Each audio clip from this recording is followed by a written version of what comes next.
자, 오늘 말씀 제목을 따라해 보겠습니다. 광복 하나님이 하셨다. 여러분 기쁘시면 조금 더 크게 광복 하나님이 하셨다. 네, 말씀에 은혜 받으시길 축복합니다. 독일의 한 농장에 25마리 소들이 있었는데 이 소들은 태어나서 한 번도 초원을 본 적이 없습니다. 태어나자마자 축사에 갇혀서 젖을 짜내는 일에만 사용되던 소들이었습니다. 이 소들이 이제 나이가 들어서 더 이상 우유를 낼 수 없게 되니까 주인은 사료비도 안 되고 또 유지비도 어려워서 결국은 도축하기로 결정을 했습니다. 그런데 한 동물보호단체에서 이 소식을 듣고 후원을 받아가지고 이 소들이 도축당하기 전에 초원에 풀어줘서 자유를 누릴 기회를 주었습니다. 소들은 태어나서 한 번도 초원을 본 적이 없지만 푸른 풀밭이 보이자마자 망아지처럼 벌쩍벌쩍 뛰며 신나했고 또 몇몇 소들은 풀밭에 머리를 비비면서 행복해했습니다. 이 장면을 본 농장 주인은 눈시울을 붉히면서 소들을 죽이고 싶지 않다고 도움을 구하는 영상을 만들어서 SNS에 올렸습니다. 그 결과 감동을 받은 많은 후원자들이 생겨서 소들은 계속해서 초원에서 지낼 수 있게 됐습니다. 소들은 한 번도 본 적도 없고 누가 가르쳐 준 적도 없는 초원이 자기들이 지내야 할 곳이라는 것을 본능적으로 알고 있었습니다. 오로지 우유 생산만을 위해서 평생을 좁은 사육장에서 갇혀 지냈던 이 소들에게 넓고 푸른 초원은 그 어떤 것과도 바꿀 수 없는 기쁨이요 즐거움이었습니다. 오늘 본문 시편 126편은 성전에 올라가는 노래 이런 부제가 붙은 것 중에 하나인데 성전에 올라가면서 불렀던 노래죠. 그 시라고 생각하면 되겠어요. 자, 푸른 초원에서 신나게 뛰놀며 행복해했던 소들처럼 자유와 기쁨을 경험한 시인, 이 사람이 이 시를 쓴 겁니다. 구체적으로 말씀을 드리면 바벨론 볼에서 돌아온 이스라엘 백성들의 감격과 앞으로 이루어질 완전한 회복에 대한 소망을 담고 있는 시로 주제를 한번 따라해 보겠습니다. 해방의 기쁨. 자, 이 시를 우리가 1절로 6절까지 쭉 읽다 보면 어쩌면 우리 민족과 너무 닮아 있어요. 이 시인은 지금 해방을 맞이했지만 아직도 자기의 동족이 다 온전한 해방을 맞지 못해서 그들까지도 다 기적처럼 돌아오게 해달라고 기도하고 있는 모습을 볼 수 있는데 우리 저 북녘 땅 동포를 생각하면 우리 이 시가 오늘 우리에게 얼마나 딱 맞는 시인가 이런 생각을 한번 해보게 됩니다.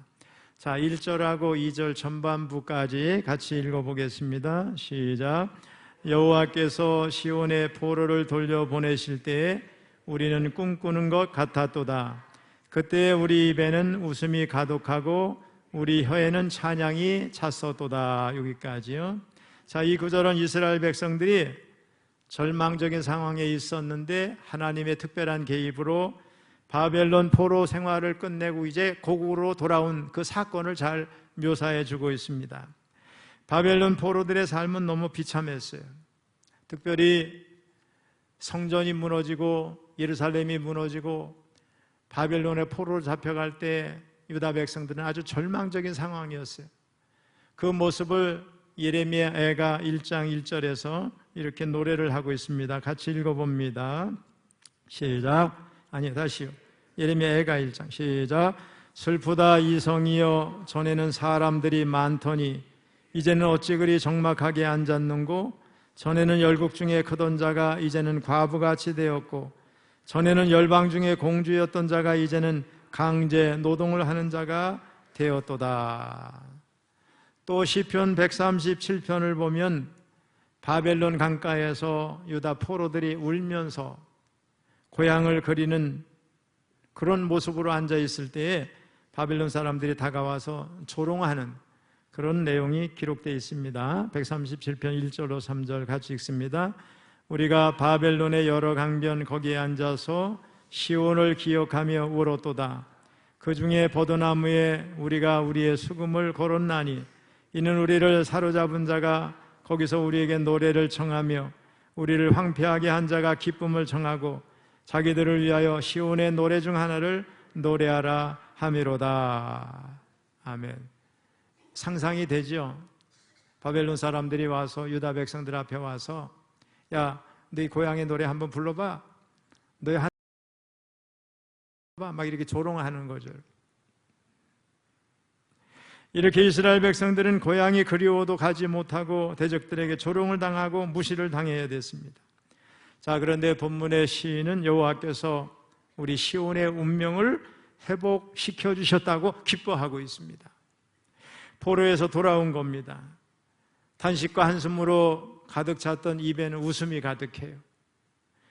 또 곡하는 소리로 가득 찼던 혀는 흥겹고 즐거운 찬양으로 가득합니다. 포로에서 해방되어 고향으로 돌아온 이스라엘 백성들의 감격과 기쁨이 얼마나 컸는지 마치 꿈을 꾸는 것 같았대요. 절망 속에서 기대조차 하지 못했던 예상치 못한 해방의 기쁨과 은혜를 경험한 겁니다. 이처럼 놀라운 기쁨은 인간의 상상을 초월하는 하나님의 역사, 하나님의 일하심에서 비롯됐습니다. 그래서 시인이 뭐라고 표현하느냐? 그때의 문나라 가운데서 말하기를 여호와께서 그들을 위하여 큰 일을 행하셨다 하였도다.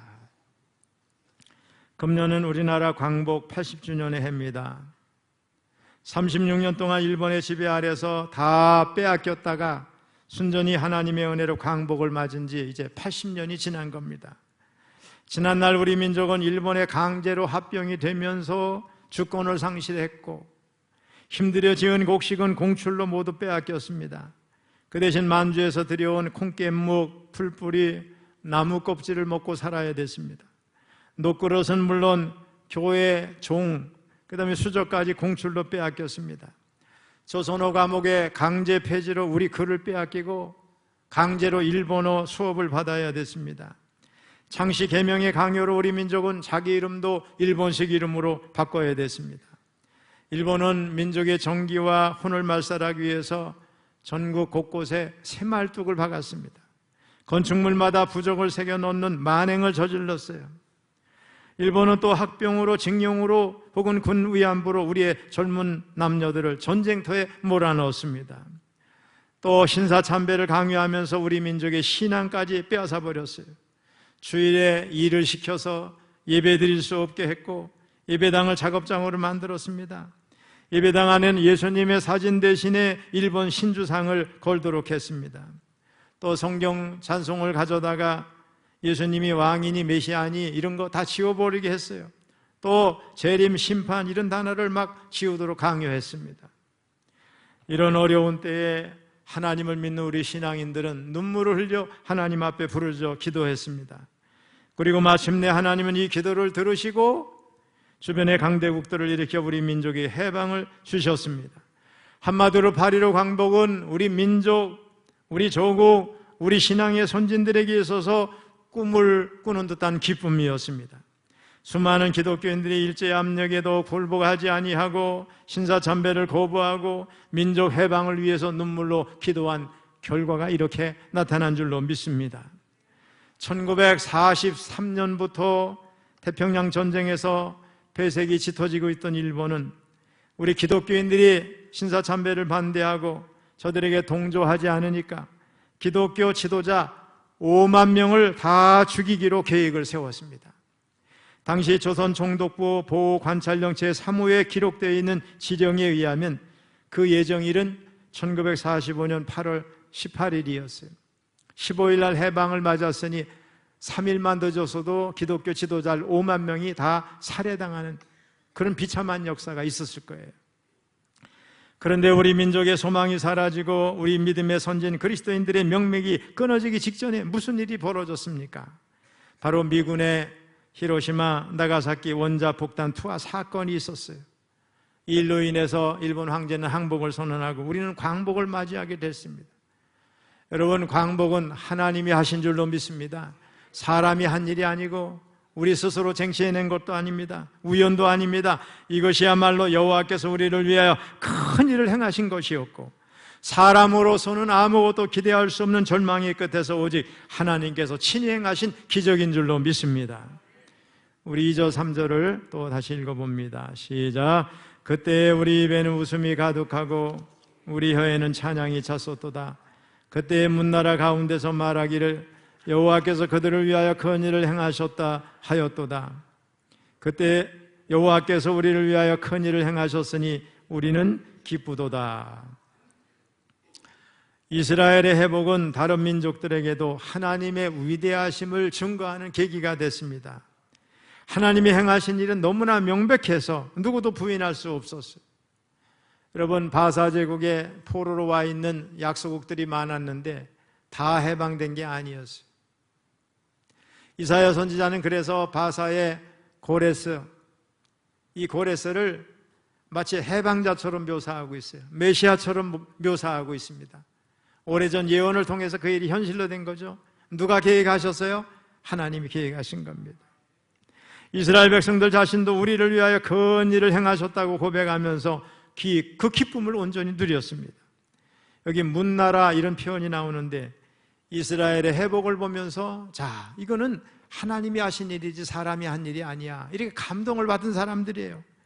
이전에 이 사람들은 이스라엘의 멸망을 보면서 너희 하나님이 어디 있느냐고 조롱하던 자들이었어요. 그런데 이제는 놀라면서 주님의 능력을 인정합니다. 그렇습니다. 하나님은 우리를 위해서 큰 일을, 강하고 큰 역사를 이루시는 분입니다. 마치 출애굽의 역사와 똑같아요. 이스라엘 백성들이 절망의 때에 하나님 앞에 부르짖어서 하나님의 도움을 구할 때 모세를 통해서 그들을 기적까지 출애굽시킨 것과 똑같다는 거죠. 자, 4절의 의미를 생각하면서 다시 한번 읽어봅니다. 시작. 여호와여 우리의 포로를 남방 시내들같이 돌려보내소서. 자, 이게 무슨 내용이냐면 지금 바벨론 포로에서 돌아온 사람들이 있는데 소수예요. 아직도 해방을 경험하지 못하고 포로의 현장에서 돌아오지 못한 많은 동족들이 있습니다. 이들에게 해방의 기쁨을 달라고, 한꺼번에 다 돌아오게 해달라고 시인이 지금 기도하고 있는 거예요. 여기 남방 시내들이 있어요. 유다 지역에 가면 저 남쪽에 네게부 지역이 사막지대죠. 강수량이 1년에 200mm도 안 되는 곳이죠. 이스라엘 땅에서 가장 건조한 지역인데 이런 때 우기에 갑자기 폭우가 내리면 시내가 형성이 되는 거예요. 이스라엘에서 남방 시내처럼 된다, 이 말은 나쁘던 상황이 갑자기 역전이 돼서 좋은 상황으로 바뀌는 것을 말하는 속담입니다. 이는 메마른 곳에 갑작스럽게 풍성하게 임하는 하나님의 은혜를 상징하는데, 그런 의미에서 이 절은 아직 돌아오지 못한 백성들의 완전한 귀한 또 영적 부흥을 바라는 시인의 간절한 기도가 되겠습니다. 앞에서 말씀드린 대로 우리 민족의 해방을 막기까지 일제치하에서 많은 성도들이 눈물의 기도를 드렸어요. 또 많은 순국자, 순교자의 피가 흘렀습니다. 여러분, 전 세계에 순교자의 피가 많이 흐른 나라가 많이 있지만은 그 가운데 우리 대한민국이 그런 나라입니다. 우리 캐톨릭하고 우리 개신교가 전래되는 과정에서 얼마나 많은 사람들이 목숨을 잃었는지 모릅니다. 여러분, 눈물이 있는 곳에 하나님의 역사가 있습니다. 순교의 피가 흐르는 곳에 하나님의 역사가 있습니다. 오늘 우리 한국 기독교의 역사는 결코 우연이 아닌 거예요. 순교의 피와 눈물의 역사인 줄로 믿습니다. 오늘 우리 민족이 받은 영육간의 큰 복들은 수많은 성도들의 새벽기도, 산기도, 철야기도, 심야기도의 열매인 줄로 믿습니다. 우리나라가 지금 거의 전 세계 10위권 전후에 있는 경제 강국입니다. 군사 강국입니다. 문화 강국입니다. 이게 여러분 우연입니까? 하나님의 역사인 줄로 믿습니다. 자, 그런데 안타깝게도 우리나라의 8.15 해방은 반쪽짜리 해방입니다. 아직도 저 북녘 땅에는 진정한 해방을 누리지 못하고 인권을 유린당한 채, 신앙의 자유를 박탈당한 채 고통하는 우리의 또 다른 형제들이 많이 있다는 것을 잊지 말아야 되겠습니다. 이들의 진정한 해방을 위해서 오늘 본문의 시인처럼 우리는 눈물을 흘려 기도해야 될 줄로 믿습니다. 광복절을 전후해서 해마다 우리 여론조사를 하지 않습니까? 통일을 원하느냐? 이 수치가 점점 낮아지고 있어요. 그냥 이대로 살아도 좋다는 거예요. 여러분, 우리 예수 믿는 사람은 그래서는 안 될 줄로 믿습니다. 저 북한에는 고통 속에 있는 우리 동포들, 지난 80년 동안 신앙을 이어오면서 지금 지하에서 기도하고 있는, 통일을 갈망하고 있는 성도들이 있다는 걸 우리가 알아야 될 줄로 믿습니다. 통일은 우리 한국 사람들이 열망할 때 이루어집니다. 하나님 앞에 기도할 때 이루어집니다. 5절 6절 마지막 읽어봅니다. 시작. 눈물을 흘리며 씨를 뿌리는 자는 기쁨으로 거두리로다. 울며 씨를 뿌리러 나가는 자는 반드시 기쁨으로 그 곡식단을 가지고 돌아오리로다. 이 5절 6절은 이 시의 핵심이에요. 가장 유명한 구절인데 왜 시인은 눈물을 흘리면서 씨를 뿌린다고 했을까? 앞에서 그들은 꿈꾸는 것 같았다고 그랬어요. 입에 웃음이 가득했고 혀에 찬양이 찼다고 그랬는데 왜 갑자기 눈물을 흘리면서 씨를 뿌린다고 했을까? 여기 철원은 농촌 지역이니까 여러분 봄에 씨앗을 뿌리면서 눈물을 흘리는 분들이 계신가요? 저는 그런 분들 못 본 것 같아요.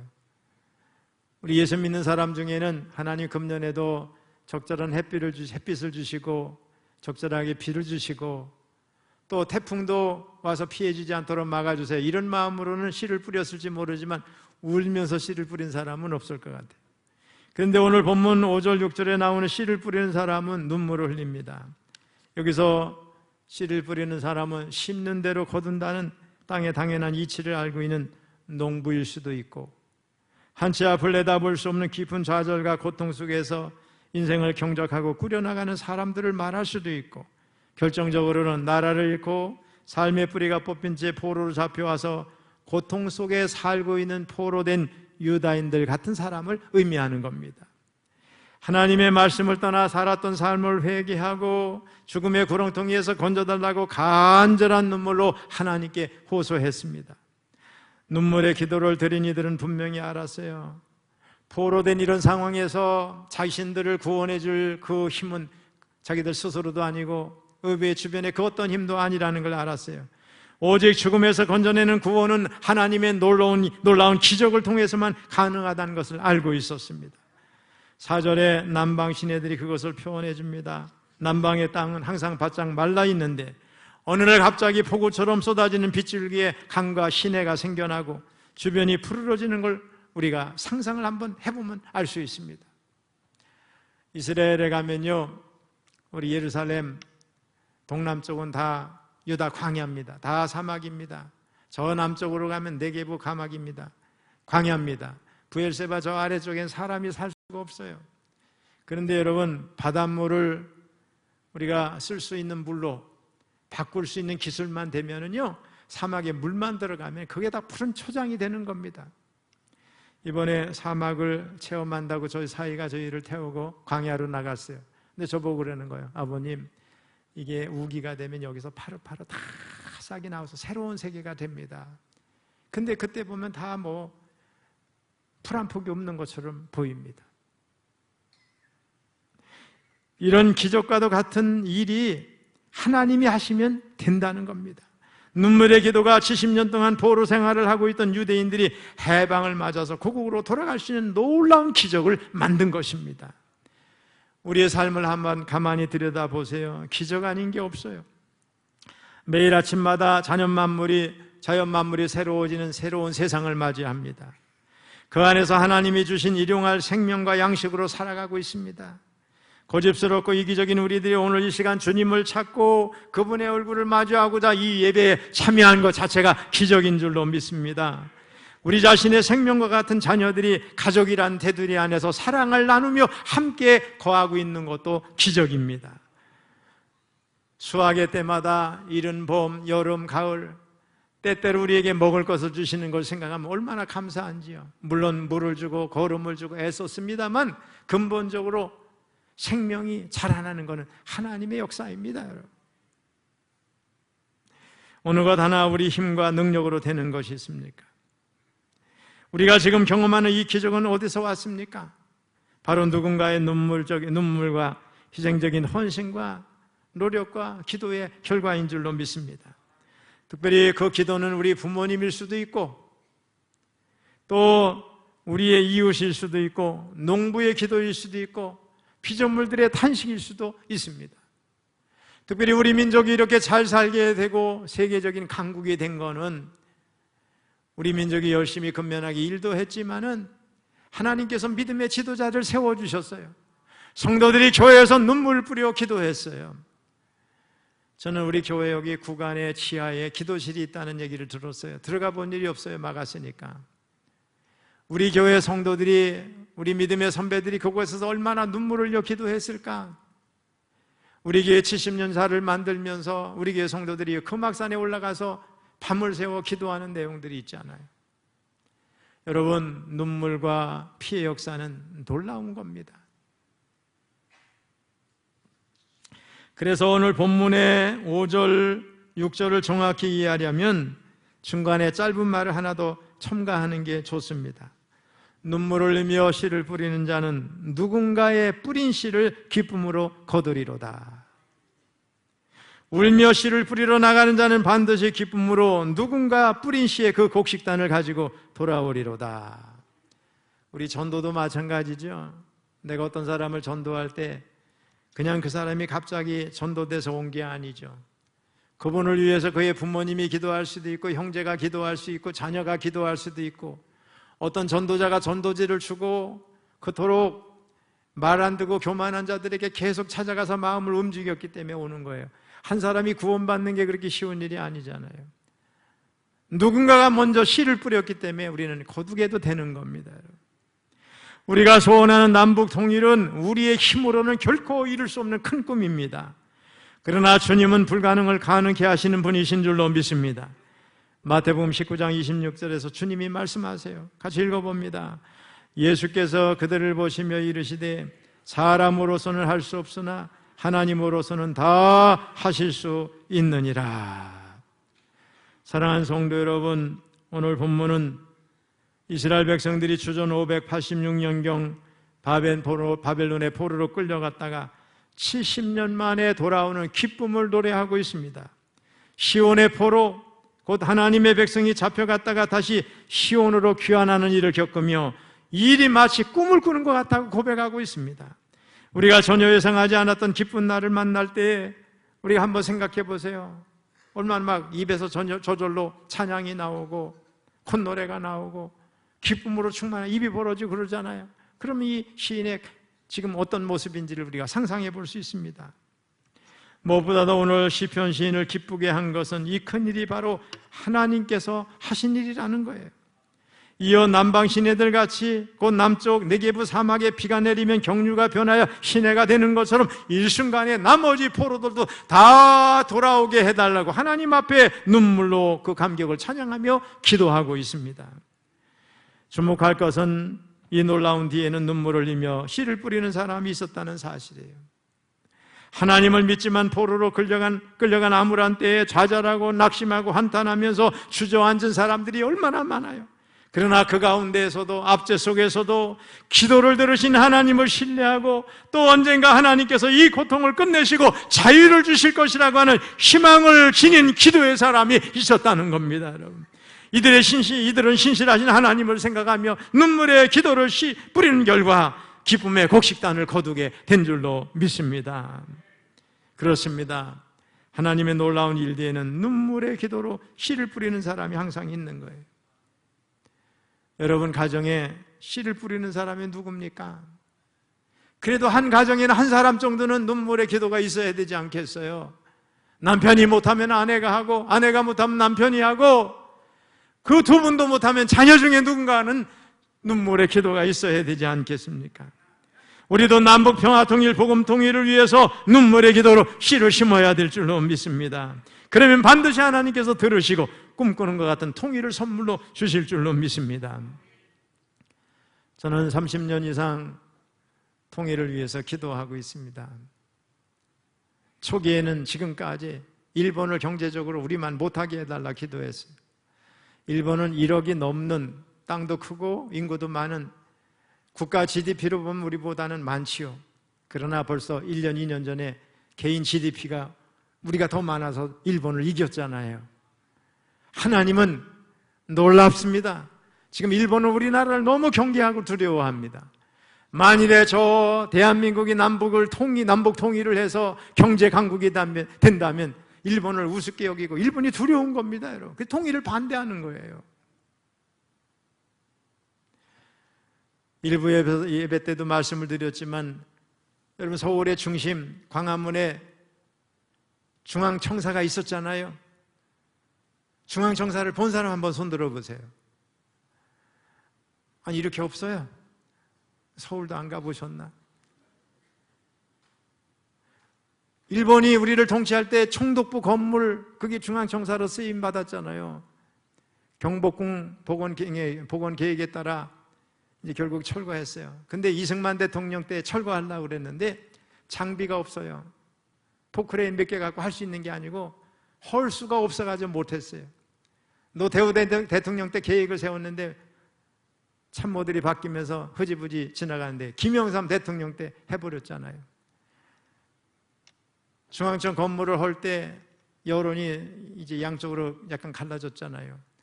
아니, 다른 나라에 보면은 아픔의 건물들, 흔적들을 남겨둬서 경계하고 교훈을 삼는데 없애기보다는 그때 당시 중앙청 건물은 그렇게 석조 건물로 그렇게 크게 단단하게 진 건물이 없을 정도로 유명하다는 거예요. 그러니 그거를 두고도 교훈 삼으면 좋지 않겠다는 여론이 있었는데, 또 한쪽은, 저는 한쪽 다른 편에 서요. 거기 일본 관광객이 와가지고 사진을 어디서 찍어요? 중앙청 앞에서 찍는 거야. 다 웃으면서 옛날 우리나라가 이 나라를 통치해서 이 교만한 자들이 거기 와서 사진을 찍으니까 없애버리고 싶은 거예요. 근데 잘 없앴어요. 저는 그렇게 생각해요. 그걸 뭐 축소해서 다 다른데 모형을 옮겨놨으니까 문제될 것도 없잖아요. 여러분, 다시는 이런 치욕을 겪으면 안 될 줄로 믿습니다. 기도해야 됩니다. 통일해서 온 세계에 대한민국 하면 놀라운 나라가 돼야 돼요. 뭐 우리나라가 작은 나라가 아니에요. 영국이 대단한 나라입니까? 우리만 비슷한 나라예요. 근데 해가 지지 않는 나라 아닙니까? 전 세계의 모든 중요한 역사마다 영국을 빼고 얘기할 수 없는 거예요. 영어가 거기서 나왔어요. 민주주의가 거기서 시작이 됐잖아요. 대단하지 않습니까, 여러분? 우리 대한민국이 다시 일어나야 될 줄로 믿습니다. 기도해야 됩니다. 통일을 위해서 하나님 앞에 부르짖어야 됩니다. 눈물을 심어야 됩니다. 우리가 통일을 열망할 때 하나님이 역사하실 줄로 믿습니다. 하나님이 하시면 쉽습니다. 그래서 우리가 기도할 때 온전한 영토 회복의 통일, 외세 간섭 없는 통일, 복음 통일, 평화 통일 이루어지도록 기도해야 될 줄로 믿습니다. 그래서 저는 이렇게 기도해요. 러시아가 정신 못 차리게 할 때, 정신 못 차릴 때, 중국을 또 분열시켜 주셔서 자기 나라 일로 정신을 못 차릴 때 감쪽같이 해치워야 돼요. 그 기도해야 돼요. 그래서 중국을 나눠달라고 저는 기도하고 있는 거예요. 눈물을 흘려서 통일을 위해서, 온전한 제2의 광복을 위해서 기도하는 저와 여러분 될 수 있기를 주님의 이름으로 축복합니다. 자, 마지막으로 여러분이 좀 힘차게 같이 한번 따라해 보겠습니다. 광복, 하나님이 하셨다. 광복, 하나님이 하셨다. 남북 통일, 하나님이 하신다. 남북 통일, 하나님이 하신다. 할렐루야.